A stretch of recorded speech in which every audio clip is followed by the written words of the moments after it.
نبی علیہ الصلوۃ والسلام خود ام المومنین فرماندیاں حضور دے سامنے ایک دمبا لے آیا گیا، یتو فی سوادن و ینظر فی سوادن و یبرک فی سوادن، ایک مینڈا لے آیا گیا حضور دے سامنے اکرانا سنگا والا جڑا چلدا بھی سیاہی وچ سی، یعنی وہ پیر بھی کالے سن، اور دیکھدا بھی سیاہی وچ سی، یعنی وہ اکھاں مبارک جڑیاں وہ سرمگی سن، تے جڑا بہندا بھی سیاہی وچ سی، یعنی جدا پیٹ تے پہلو وہ بھی سیاہ سن۔ ایسا مینڈا لے آیا گیا تے رسول اللہ صلی اللہ علیہ وسلم نے فرمایا یا عائشہ تو حلم المدیتا، فرمایا عائشہ ذرا چھری لاؤ، اور جب فرماندیاں میں چھری لے آئی تے حضور نے فرمایا اشخذیہ بحجرن، فرمایا انہوں ذرا پتھر تے تیز کرو، پھر فاخذہا واخذ القبشہ، پھر حضور نے وہ چھری پکڑی، پھر حضور نے وہ مینڈا پکڑا، فاجاؤ، میں غریبوں کے لیے حدیث پڑھ رہا ہوں تے غریب ایویں پریشان رہندے،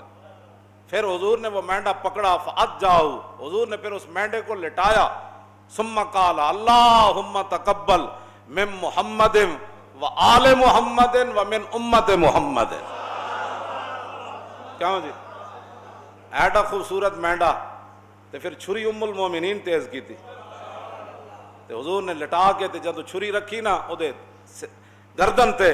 عرض کی تھی یا اللہ یہ میری طرف سے بھی قبول فرما، میرے آل کی طرف سے بھی، اور قیامت تک جو امتی طاقت نہ رکھتا ہو اس کی، اور تم آیا نہ درتے کیوں بد نصیبہ او ہزارہ رنگاں وچ، تم آیا نہ درتے او کیوں بد نصیبہ